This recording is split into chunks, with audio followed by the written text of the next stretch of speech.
Olá, pessoal! Vamos mais uma vez fazer a análise das questões voltadas para o concurso de Corpo de Bombeiro Militar de Minas Gerais, o CFO.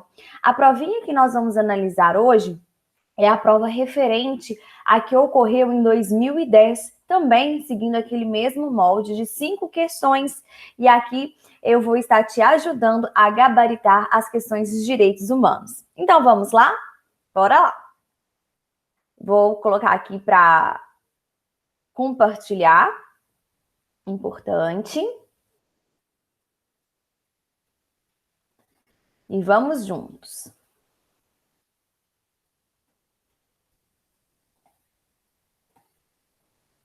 Vamos lá. A questão de direitos humanos, nessa prova, ela começou na questão 26, lembrando que o material já está disponibilizado para vocês aí no Google Classroom, no nosso Google Classroom, e aí fala pra gente sobre o direito do idoso, né? A gente sabe que quando a gente está tratando sobre o concurso de Corpo de Bombeiro Militar, vai sempre cair esses microsistemas, né? A questão do Estatuto do Idoso, a questão do Estatuto da Criança e do Adolescente. Então, vamos lá. Questão 26. O idoso interditado por não estar no domínio de suas faculdades mentais deve se submeter a tratamento médico. A opção de tratamento que lhe seja mais favorável será definida neste caso: A, pelo próprio idoso, B, pelo médico, C, pelo curador ou D, por um juiz de direito. Aqui é muito importante a gente tomar um certo cuidado em relação à questão que a gente não pode confundir senilidade com incapacidade. O fato da pessoa ser uma pessoa idosa, né, a partir aí dos seus 60 anos, não quer dizer que ela não esteja no seu pleno gozo, né, das suas faculdades mentais. É plenamente possível que ela seja considerada uma pessoa plenamente capaz, né, com a capacidade tanto de direito, de ser aí titular de direitos, como de exercício desse direito. E aí, a gente tem infelizmente, essa cultura de achar, né, que o idoso ele não consegue decidir por ele próprio. Mas atenção, o próprio Estatuto do Idoso coloca de forma clara que o idoso, se ele estiver em plena gozo, né, das suas faculdades mentais, é ele quem escolhe o melhor para a vida dele, né? É ele que vai ter a noção e o direito de escolher o seu bem viver, né? O seu modo de viver, aquilo que lhe é mais favorável, aquilo que lhe é mais aprazível. Bom, só que há situações em que o idoso ele pode vir a perder, né, esse pleno gozo dessa capacidade. E aí a gente vai ver que quando as pessoas, devido a não estar no domínio de suas faculdades mentais, essas pessoas elas vão ser consideradas relativamente incapazes, né? Porque com a mudança que nós tivemos no Código Civil, somente vai ser absolutamente incapaz, né, o menor de 16 anos. Então, o idoso, quando ele perde o gozo das suas faculdades mentais, ele vai ser considerado relativamente incapaz. E nessa situação de ser considerado como relativamente incapaz, ele vai precisar de uma pessoa para auxiliá-lo, né? Para poder ali estar junto com ele para o exercício dos atos da vida civil, né? E aí essa pessoa ela é chamada de curador, né? E essa curatela, ela deverá ser requerida em juízo, né? Somente por meio de uma sentença judicial, após um processo de reconhecimento dessa curatela, é que nós vamos ter a nomeação de um curador. E aí esse curador, ele tá ali, né, para auxiliar este idoso. Então a questão 26 traz pra gente: um idoso interditado, por não estar no domínio de suas faculdades mentais, deve se submeter a tratamento médico. A opção de tratamento que lhe seja mais favorável será definida neste caso pelo próprio idoso. Não teria como ser por ele, né? Porque ele está ali com uma incapacidade relativa. Ele não está no pleno gozo das suas faculdades mentais. Pelo médico, aqui nessa situação, não. Pelo curador, sim, né? A regra vai ser por essa pessoa reconhecida em juízo que vai aí estar auxiliando o idoso. E daí por um juiz de direito? Não. O juiz de direito, ele vai, de fato, por uma sentença, né, da curatela, denominar quem será o curador. E aí, para a gente poder enfatizar o nosso estudo, nós vamos ver aqui, né, no artigo 17 do Estatuto do Idoso, ao idoso que esteja no domínio de suas faculdades mentais, é assegurado o direito de optar pelo tratamento de saúde que lhe for reputado mais favorável. Então, se ele está plenamente capaz, né, é ele que escolhe. Agora, parágrafo único, não estando o idoso em condições de proceder à opção, esta será feita pelo curador quando o idoso for interditado. 2, pelos familiares quando o idoso não tiver curador ou este não puder ser contactado em tempo hábil. 3, pelo médico quando ocorrer iminente risco de vida, certo? Seria iminente risco de morte, né? E não houver tempo hábil para consulta a curador ou familiar. E, por último, pelo próprio médico, quando não houver curador ou familiar conhecido, caso em que obrigatoriamente deverá comunicar o fato ao Ministério Público. Então, perceba, a regra, quem escolhe o tratamento de saúde é o próprio idoso, se ele estiver em pleno gozo das suas faculdades mentais. Se não, pelo curador, pelo processo que ele passa ali de interdição, que vai ser dado à curatela ao curador. Depois, se não conseguir contactar em tempo hábil ou não houver curador, será os familiares, né, desse idoso que está ali, que não está em pleno gozo das faculdades mentais. Vai ser pelo médico sempre, né, obviamente, quando houver um risco de morte e não houver tempo hábil para comunicar, né, nem a família nem ao curador. E pelo próprio médico, quando não houver curador ou familiar conhecido, caso em que obrigatoriamente deve comunicar o fato ao Ministério Público, porque o Ministério Público ele tem essa função de proteção dos idosos, ok? Então, vamos voltar para a nossa questão. Nós temos que a letra a ser marcada vai ser a letra C aí de casa pelo curador. Vamos para outra questão que também cai muito em concurso de segurança pública, que é quando a gente fala da lei de tortura, né? A lei 9.455 de 97, né? Essa lei, ela vem como uma ordem, né, proveniente ali de um mandado constitucional, no sentido de que a própria Constituição, que é o nosso principal documento jurídico, ordena a criação de uma lei, né, para que não haja, que não se permita, né, a prática de tortura. Inclusive, bem no inicinho, né, que nós temos aí do artigo 5º na Constituição Federal, traz para a gente, né, que não vai ser permitido a prática de tortura, né, nem tratamento desumano, degradante ou cruel. E também vem de uma necessidade do próprio direito internacional. Nós temos a Convenção contra a Tortura, né? E aí pressiona, dentro do direito interno, a existência de uma lei para regulamentar, né, o crime de tortura, que nós sabemos já que ele é inafiançável, né? Devido à aula passada que nós assistimos, né? Então, ele é um crime inafiançável e é insuscetível aí de graça ou anistia. Bom, então vamos ver qual que é a consequência para o agente público, né? Para ali a pessoa pública, né? No exercício da função ou do cargo público, quando ela pratica crime de tortura. O que pode acarretar? A, perda do cargo, função ou emprego público. B, perda dos direitos políticos. C, interdição definitiva de exercício de cargo público. Ou D, a suspensão do direito de contratar com a administração pública. A assertiva correta vai ser a letra A, vai haver a perda do cargo, função ou emprego público, né? Nós temos aí que vem se decidindo em relação ao cargo, função, emprego público que a pessoa exercia quando do momento da prática de tortura. Pode haver, aqui a gente vai ter uma interdição, né, do exercício do cargo público, mas essa interdição, ela não vai ser definitiva para sempre. Ela vai ser temporária e vai ser de acordo com a pena. Então, vamos analisar lá a lei de tortura?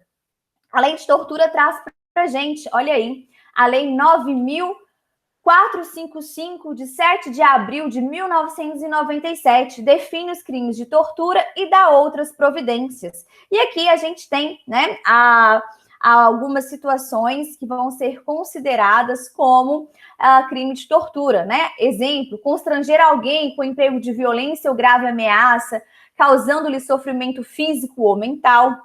E aí tem a finalidade, existe aqui o dolo específico, né?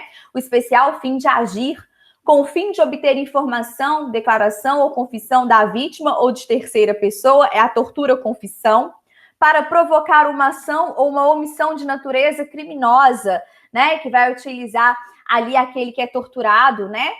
Para a prática de um crime. E aí a gente tem a questão aqui da autoria imediata, né? A pessoa que pratica sobre prática de tortura, ela não vai ser criminalizada. Quem vai ser a pessoa que tortura, né?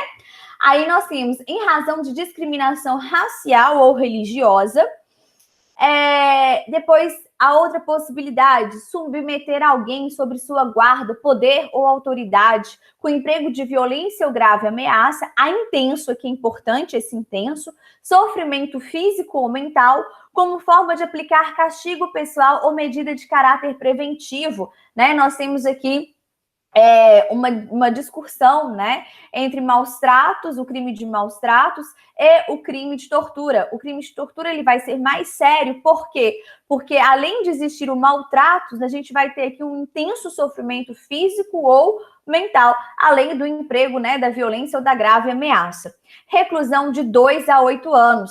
E aí nós temos, na mesma pena, quem submete pessoa presa ou sujeita a medida de segurança a sofrimento físico ou mental por intermédio da prática de ato não previsto em lei ou não resultante de medida legal.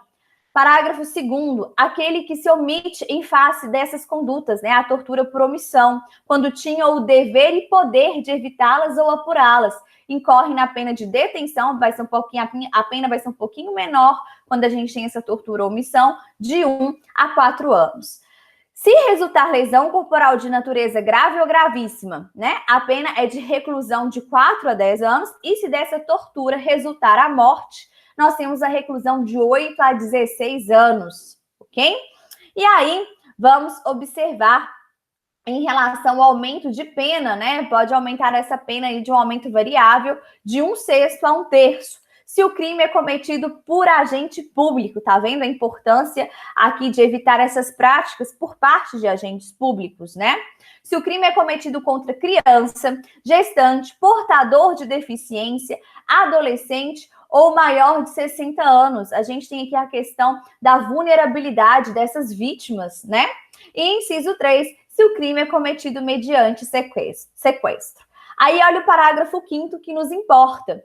A condenação acarretará a perda do cargo, função ou emprego público e a interdição, só que aqui é temporária e não definitiva, para seu exercício pelo dobro do prazo da pena aplicada. O crime de tortura é inafiançável, insuscetível de graça ou anistia. O condenado por crime previsto nessa lei, salvo na hipótese ali, né, da tortura por omissão, vai iniciar o cumprimento de pena em regime fechado. Artigo 2º, o disposto nessa lei aplica-se ainda quando o crime não tenha sido cometido no território nacional, mas sendo a vítima brasileira ou encontrando-se o agente em local sob jurisdição brasileira. E aí, nós temos que essa lei entra em vigor na data da sua publicação, ok? Então, veja bem, né? Essa lei ela vem em 7 de abril de 1997 e é muito importante, bastante cobrada em concursos de segurança pública. Então, nós já sabemos que vai ser a perda do cargo, função ou emprego público. E se houvesse a interdição aí do exercício, né, do cargo público, seria pelo dobro da pena aplicada. Questão 28. Segundo o que dispõe o Estatuto da Criança e Adolescente, olha o ECA, sempre vai cair, gente.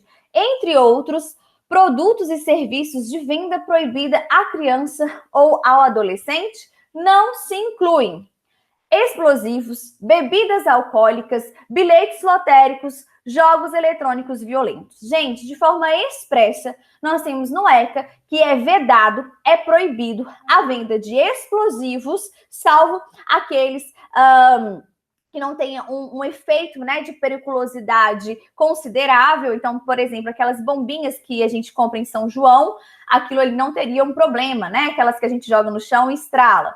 Bebidas alcoólicas, de forma alguma. Ademais, a bebida alcoólica, não só a venda, né, mas o fornecimento, ainda que a título gratuito de bebidas alcoólicas, é considerado crime. Também não pode haver, né, a criança, o adolescente não pode ir lá fazer um joguinho, né, não pode ir lá jogar na quina, não pode fazer um joguinho lotérico, ok? E então o que nos sobra é a letra de jogos eletrônicos violentos, ok? Então, muito importante a gente saber em relação ao Estatuto da Criança e Adolescente também, ok? Vamos ver, vamos colocar aqui o ECA para a gente poder ver essa parte. E geralmente isso se cobra muito em relação... Opa, tá indo para outro site. É o ECA. Vamos lá. Geralmente isso cobra muito, gente, em relação ao ECA, essas vedações. Isso é muito importante a gente saber. E até porque é considerado crime, né? Algumas situações em que está incluída essa vedação. Vamos lá. Bom,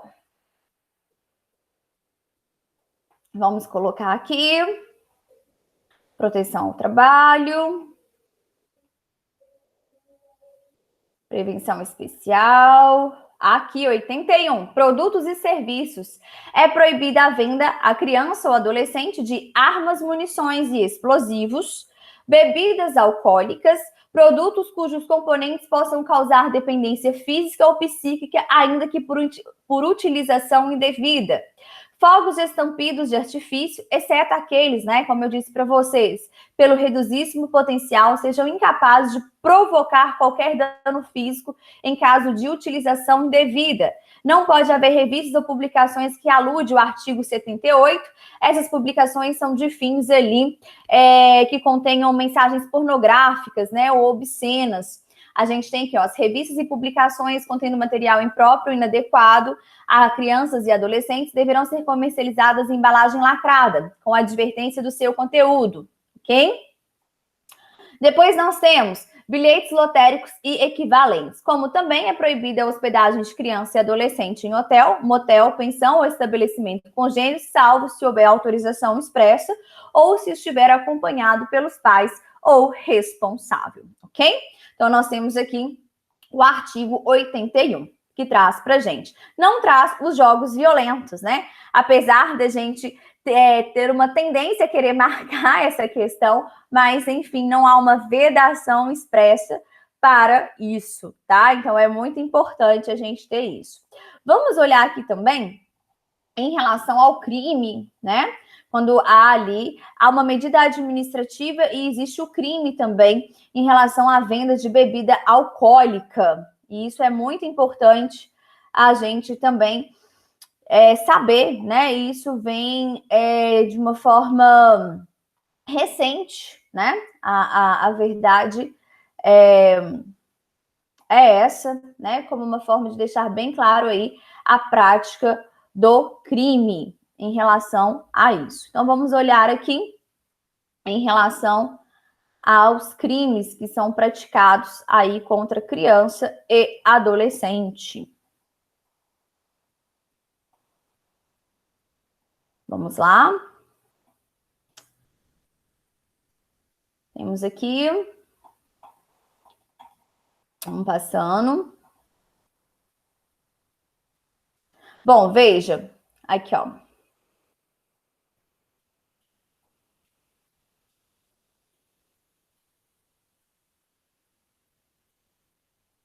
Olha, Nós já chegamos aqui nos crimes.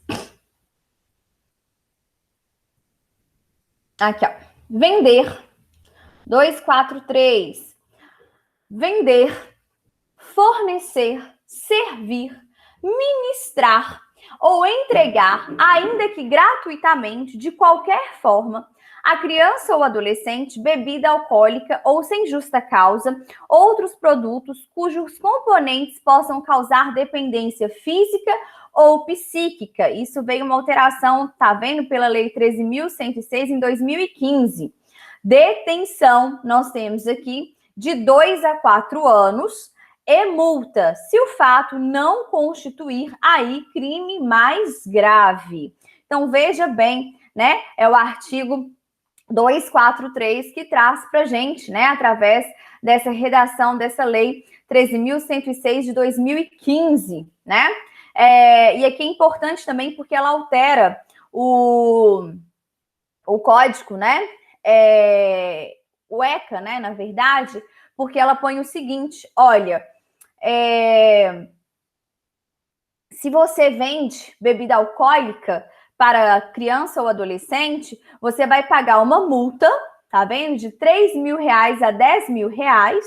E como medida administrativa, o estabelecimento, né? Ali o dono do estabelecimento comercial que vende, ele vai, além de pagar essa multa, que pode ser fixada entre R$3.000 a R$10.000, ele vai ter a interdição do estabelecimento comercial até o recolhimento da multa aplicada e ainda salvaguardado a possibilidade dele responder pelo crime de vender, fornecer, servir, ministrar ou entregar, ainda que gratuitamente, de qualquer forma, a criança ou adolescente bebida alcoólica ou sem justa causa, por exemplo, medicamentos, né, sem vender medicamentos para criança, por exemplo, né, sem receita, outros produtos cujos componentes possam causar dependência física ou psíquica. Pena de detenção de 2 a 4 e multa, obviamente, aqui a gente fala que é um crime de soldados de reserva, pode ter uma pena maior se não constituir um crime mais grave, ok? Vamos lá, então. A questão 29. Entre os direitos garantidos pela Constituição do Estado de Minas Gerais, ao presidiário não se inclui o de assistência médica, jurídica e espiritual, aprendizado profissionalizante e trabalho produtivo e remunerado, participação em atividades que concorram para o retorno do convívio social e D, acesso à notícia divulgada fora do ambiente carcerário. Aqui, gente, vai exigir um conhecimento mesmo da Constituição Estadual, quando fala da parte dos direitos fundamentais, lá no seu artigo 4º. Por quê? Porque se a gente for pensar, né, todas essas alternativas, elas são plausíveis, mas aqui está perguntando conforme a Constituição do Estado de Minas Gerais. Então, foi uma pergunta maldosa. Vamos, então, analisar aqui na Constituição para a gente ver? Vamos lá. No artigo 4º, tá, gente, que traz aqui para a gente dos direitos e garantias fundamentais. E aí, vamos ler o caput. O Estado assegura, no seu território e nos limites de sua competência, os direitos e garantias fundamentais que a Constituição da República confere aos brasileiros e aos estrangeiros residentes no país. Na verdade, a gente tem que fazer uma leitura ampliativa, né? Não só os estrangeiros residentes, mas aqueles que aqui estão também de passagem, né? E aí nós vamos ter, vamos analisar, né, o artigo 4º, parágrafo 7º. Ao presidiário é assegurado o direito à assistência médica, jurídica e espiritual, ok? Aprendizado profissionalizante e trabalho produtivo e remunerado, ok? Depois, acesso à notícia divulgada fora do ambiente carcerário, ok?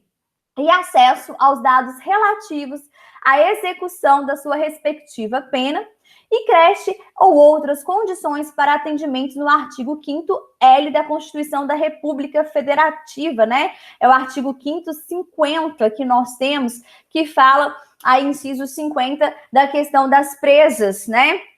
Que possuem filhos, né? Então, vamos analisar. Vamos voltar lá para a questão.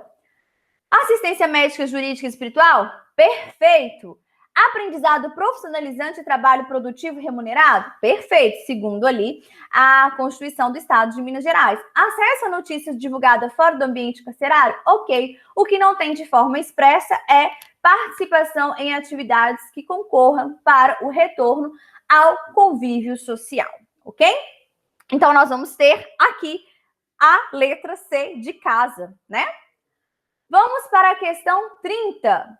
A última questão para a gente analisar sobre os direitos fundamentais previstos na Constituição brasileira, olha aí a Constituição Federal, assinale a afirmativa que é incorreta, né? Vamos lá.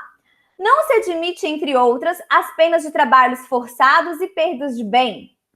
B. A lei penal não retroagirá, salvo quando beneficiar o réu. C. Não há crime sem lei anterior que o defina, nem pena sem prévia combinação legal. E D. São inadmissíveis no processo as provas obtidas por meios ilícitos. Pessoal, vamos começar de baixo para cima. Realmente não é possível admitir dentro do processo provas obtidas por meios ilícitos, né? E aí, se uma prova ela é obtida de forma ilícita, né? De um jeito que é contrário ao direito, né? O que nós vamos ter? Todas as outras provas advindas dessa prova ilícita serão consideradas nulas, né? A gente tem aqui a teoria da árvore envenenada, né? Então, realmente não pode haver, tem que haver a lisura, a legalidade, né? A licitude aí das provas que vão ser colocadas dentro do processo, seja ele criminal, seja ele civil, administrativo, enfim. C. Não há crime sem lei anterior que o defina, nem pena sem prévia combinação legal. Certíssimo. É o princípio da anterioridade, né? Ou seja, a pessoa só pode ser ali processada e condenada por um crime em que anteriormente essa conduta tenha sido prevista em lei, da mesma forma que a sanção em relação a essa conduta, né? Ou seja, só pode haver sanção penal também, desde que previamente ela esteja estabelecida em lei. Então, corretíssimo. B. A lei penal não retroagirá, salvo quando beneficiar o réu. Sim, né, gente? Aqui a gente tem a novatio legis in melius, né? A lei que vem a piorar a situação, ou que vem, por exemplo, a criar um crime, ou então agravar uma pena, vamos dizer assim, né? Tornar ali a pena mais rigorosa, ela não vai poder retroagir, ela não vai poder voltar.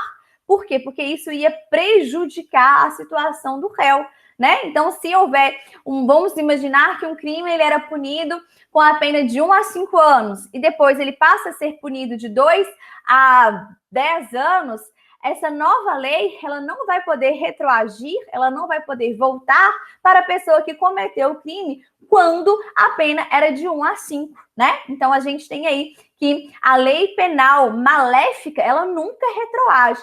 Agora, quando for para beneficiar, por exemplo, a gente teve até 2005 a possibilidade ali do crime de adultério. Então, imagina que o indivíduo ele está sendo processado pelo crime de adultério e vem o abolício crimes, né? Ou seja, os legisladores, né, passam a entender que o adultério não pertence mais à proteção, à esfera de proteção do direito penal. Né? O que acontece? Isso vai beneficiar. E aí sim, esse abolício crimes, ou seja, isso deixar de ser crime, vai retroagir, vai voltar para poder safar, vamos dizer assim, esse indivíduo que estava sendo processado e possivelmente condenado pela prática de adultério, ok? E A, não admite, entre outras penas, as penas de trabalhos forçados. Realmente, de trabalho forçado não é possível, né, de forma alguma. Mas as de perdas de bem, sim, né? A perda de bem é uma modalidade de pena, ok? Então, nós temos a resolução da questão 30, que é a letra A, admite, sim, a perda de bens, ok? Então, vejamos.